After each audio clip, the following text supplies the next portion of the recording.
Sir मेरा sir आपसे सवाल ये है कि आपने जिस तरह से बताया कि ये हरियाणा स्टेट से अरेस्ट हुई है, ये सीमा हैदर जो है, तो ये अभी पुलिस ने दिया है कि ये रबूपुरा से आपको वहां पास तक नहीं हुई है। आ तो पुलिस का सोर्स ऑफ इंफॉर्मेशन क्या है? अगर वो रबूपुरा से वहां गई थी तो इन्होंने पहले एफआईआर क्यों नहीं दर्ज की?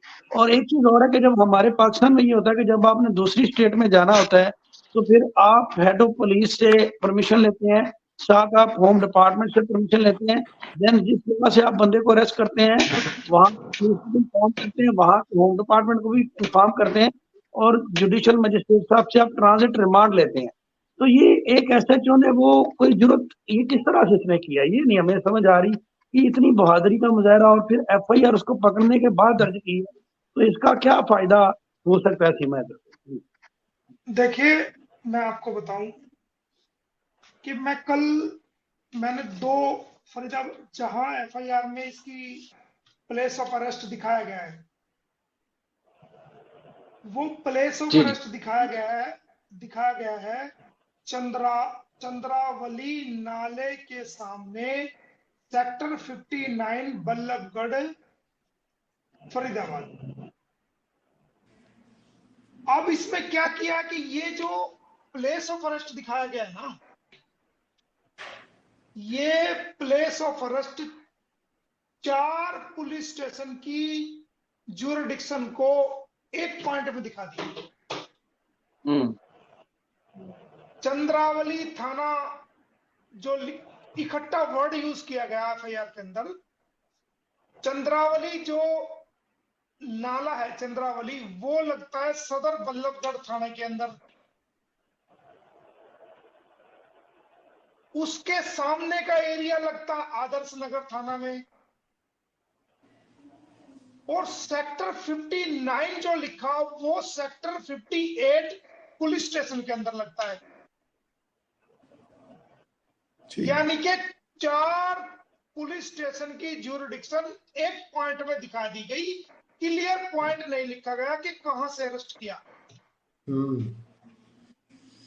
4 इलाके जो हम, जहां पर 4 इलाकों का जोड़ है, 4 इलाकों का नाम लिया गया, जो कि चारों थाने के अंदर वो ज्यूरिडिक्शन अलग अलग लगती है, चारों का नाम लिया गया। शायद दिमाग में ये बात हो कि भाई यहां पर पाकिस्तान से कौन इन्वेस्टिगेशन करने आएगा या कौन लीगल कार्रवाई करने आएगा, छोड़ो ना यार, देखी जाएगी। यहाँ का कोई मुलजिम होता है, वो लोग तो कर नहीं पाते पैरवी, इतनी गहरी इन्वेस्टिगेशन कौन कर पाएगा? उन्हें पता नहीं था कि मोमिन मलिक है यहाँ, और हो सकता है उसको अपॉइंट कर लिया जाए। मैंने 2 थानों, कल मैंने वो वीडियो आपको भेजी, वो लगाई इस पे, तो देखिए, वो मुझे चैनल जो बनाने का मकसद है वो ये नहीं है कि मुझे कमाई चाहिए, मुझे कुछ नहीं चाहिए, अल्लाह का शुक्र है, मुझे जरूरत ही नहीं है, परमात्मा का शुक्र है। लेकिन मुझे ना लोग तंग बहुत करने लगे हैं जब से मेरा नंबर वायरल हुआ है। पहले भी करते थे, लेकिन मैं पहले पब्लिसिटी से थोड़ा छुपा हुआ था। बहुत साल, 10 साल पहले मेरी पब्लिसिटी हुई काफी थी, लेकिन मैं अब उससे पेट भर गया था पब्लिसिटी से, मैं चुपचाप अपना वकालत कर रहा था। लेकिन ये केस आने की वजह से दोबारा फिर वो सारा कुछ निकल के आ गया। तो लोग मुझे, आप देखेंगे, मैं आपको व्हाट्सएप दिखाऊं, इतने एसएमएस, फेसबुक के मैसेंजर से एसएमएस, व्हाट्सएप से एसएमएस, और इतने फोन कॉल्स। हालांकि मैं, आदत है मेरी कि कोई मुझे मिस कॉल भी कर देता तो मैं दोबारा कॉल करता हूं कि भाई पता नहीं कौन आदमी किस मजबूरी में है, और उसको करना चाहिए, पूछना चाहिए। और अब इतने कॉल्स आ रहे हैं, जेएंडके से मुझे कॉल्स आया, एक बहन है बेचारी, उसकी टांग कटी हुई है, उसने रिक्वेस्ट की, और बहुत सी महिलाओं के फोन आ रहे हैं, बहुत से आदमियों के फोन आ रहे हैं, जी हमें तो कोई ढंग का ये नहीं मिल रहा, वो नहीं मिल रहा, पता नहीं क्या क्या लोग कह रहे हैं। सुन रहा हूँ सबके डॉक्यूमेंट्स मंगा रहा हूँ। मैंने कहा मैं कर नहीं सकता, पर आपको अच्छी सलाह दे सकता हूँ। तो मैंने दोनों थाने का निरीक्षण किया वहां पर, और निरीक्षण करने के बाद मैंने पाया कि ना तो आदर्श नगर पुलिस स्टेशन के अंदर कोई रपट लिखी हुई है। ऐसा होता है कि जब दूसरे स्टेट की पुलिस आती है, किसी को अरेस्ट करती है, तो वो जिस एरिया से, या दूसरे स्टेट की बात भी नहीं है, दूसरे डिस्ट्रिक्ट की भी अगर पुलिस आएगी और किसी दूसरे डिस्ट्रिक्ट में जाके अरेस्ट करेगी, तो उस एरिया के कंसर्न जुरिडिक्शन पुलिस स्टेशन में अपनी आमद कराएगी, अराइवल के मैं, मेरा नाम ये, मेरा रैंक ये, मेरा हाल पोस्टेड बताएगी कि मैं कहाँ पोस्टेड हूँ, अलोंग विद मेरे साथ साथ फला फला फला मुलाजमान जिनके नाम, जिनके बेल्ट नंबर ये हैं, और हम सरकारी गाड़ी से, जो कि गाड़ी का नंबर भी उसके अंदर मेंशन किया जाएगा, गाड़ी का नंबर फला फला फला, कोई प्राइवेट गाड़ी है तो प्राइवेट गाड़ी का नंबर, तमाम लोगों की एंट्री उसके अंदर की जाएगी। और जिस वक्त आप किसी महिला को अरेस्ट करोगे, तो उस महिला की को अरेस्ट करने के लिए आपको लेडीज पुलिस को साथ रखना पड़ेगा, उसका नाम भी आपको मेंशन करना पड़ेगा। आप आओगे अरेस्ट करने से पहले, अरेस्ट करने के बाद नहीं। जिस वक्त आप उस एरिया में एंट्री करोगे, अरेस्ट करने से पहले अपनी अराइवल रोजनामचा में रपट अपने हाथ से लिखोगे, डीडी नंबर लिखोगे और कहोगे कि हम इस मकसद के लिए आपके एरिया में फला फला व्यक्ति को पकड़ने के लिए आए हैं। उसके बाद अब हम आए हैं तो लिहाजा हमारे को उस व्यक्ति की लोकेशन फला फला आपके जुरिडिक्शन में पता चली है। अब हम थाना से, पुलिस स्टेशन से, थाना आजा से उस जुरिडिक्शन, उस एरिया के लिए रवाना होते हैं। फिर वो जाएंगे, रेड करेंगे, लोकल पुलिस को साथ लेंगे, उसको रेड करेंगे। अगर उनकी रेड कामयाब हो जाती है, उसको लेकर के दोबारा थाने में आएंगे और आकर के ये लिखेंगे कि रपट नंबर फला फला के मुताबिक हम इस फला फला दूसरे जिले या दूसरे स्टेट के थाने से इस थाने में हाजिर आए थे, और उसके बाद उसकी रपट नंबर ये है जिसके अनुसार अकॉर्डिंग हम हाजिर आए थे, और हम फला फला मुलजिम को पकड़ने के लिए इस थाना से रवाना हुए थे। और रवाना होने के बाद हमने ये रेड डाली, हमारी रेड ये कामयाब हुई और फला फला व्यक्ति को हमने गिरफ्तार किया, जिसकी शिनाख्त हमने करी, जिसने अपना नाम ये बताया, उसकी एंट्री फिर करेंगे उसके अंदर। अच्छा सर, यहाँ पे तो एक मिनट, ये मैं बात पूरी कर लूं ऐसा। जी जी। तो उसको लेके थाने में जाएंगे, फिर वहां से दोबारा रवानगी करेंगे कि अब हम यहां से रवाना होते हैं सरकारी अस्पताल के लिए, जहां पर सरकारी अस्पताल दीगर उसका मेडिकल करा करके, उसके बाद जिस एरिया से इस थाना में हम आए, जो ये थाना और जिस एरिया से हमने इसको पकड़ा है, इसके इलाका मजिस्ट्रेट को हम इसको मेडिकल कराने के बाद, वो रिमांड लेने से पहले रपट लिख दिए, मेडिकल कराने के बाद सीधा इलाका मजिस्ट्रेट की कोर्ट में पेश करेंगे कि जनाब हमने ये व्यक्ति फला फला अरेस्ट किया है। उसको सेक्शन 41A सीआरपीसी का नोटिस देंगे, 7 साल की जुल्म से नीचे सेक्शन 41 का नोटिस दिया जाएगा कि आपको हम गिरफ्तार इसलिए कर रहे हैं।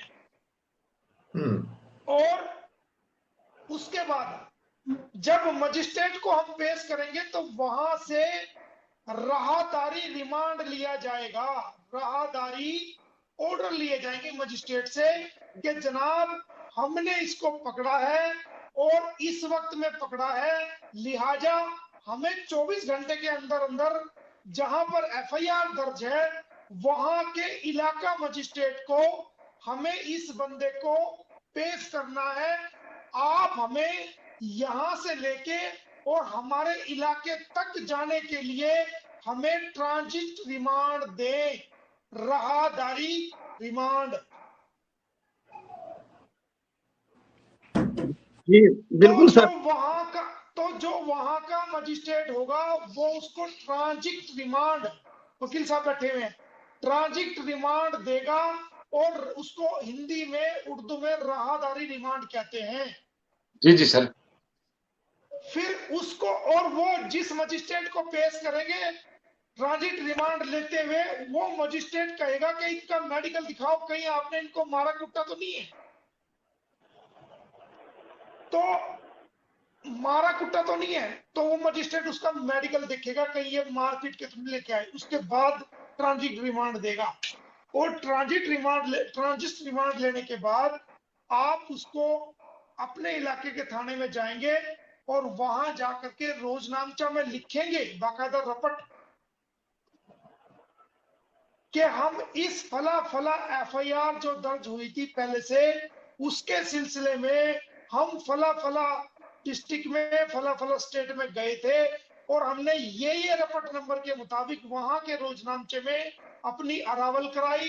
अरावल के बाद इस नंबर डिपार्चर ने से हम रवाना हुए रेड के लिए, और रेड कामयाब होने पर हम दोबारा थाना में अराइवल कराई। उसके बाद हमने हॉस्पिटल की रवानगी कराई और हॉस्पिटल की रवानगी के बाद हमने इसको जुडिशियल मजिस्ट्रेट इलाका के वहां पेश किया, वहां से ये रिमांड लिया और अब हम थाना में वापस आए हैं।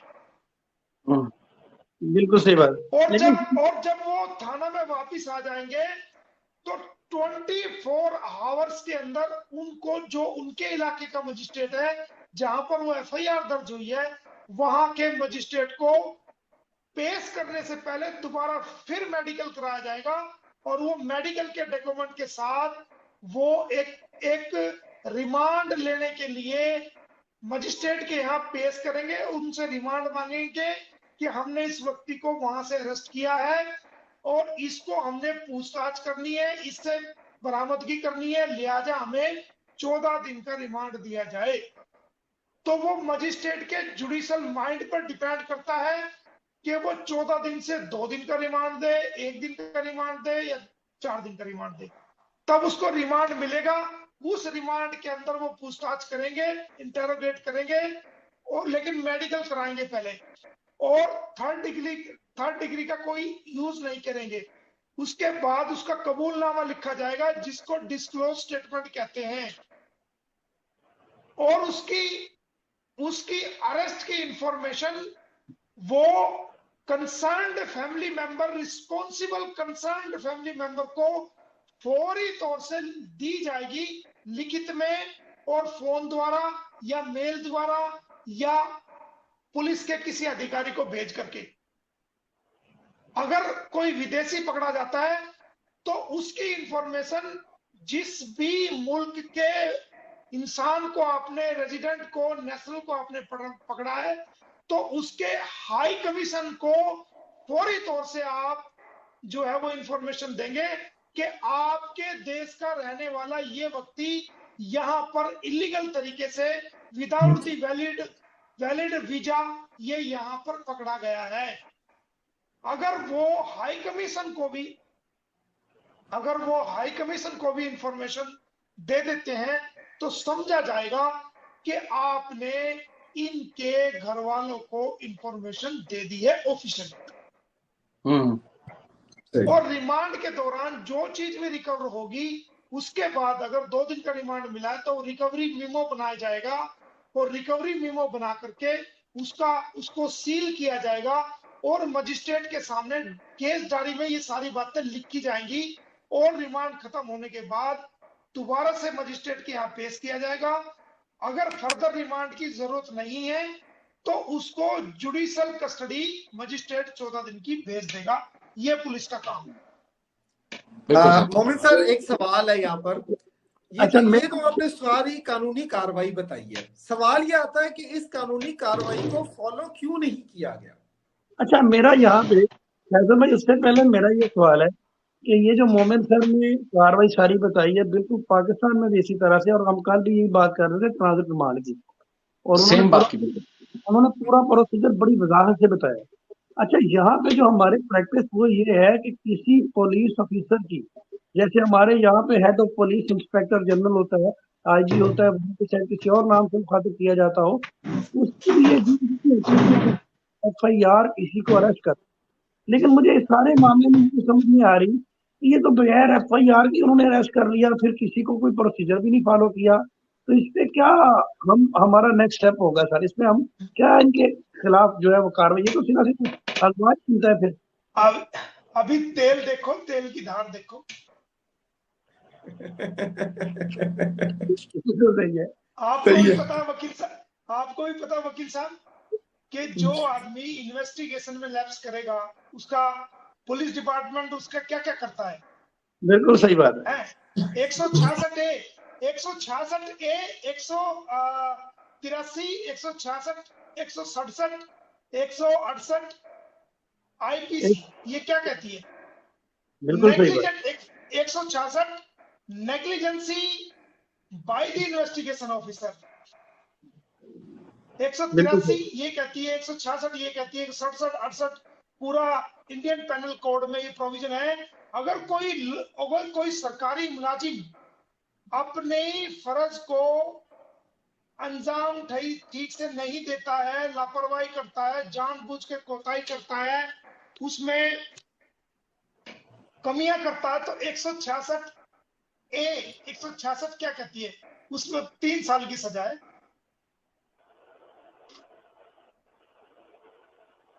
हम वकील लोग हैं, जब वकील लोग रगड़ा लगाते हैं ना तो वो रगड़ा बड़ा खतरनाक होता है। बिल्कुल बिल्कुल सही बात है। और सर एविडेंस मिटाने के हवाले से भी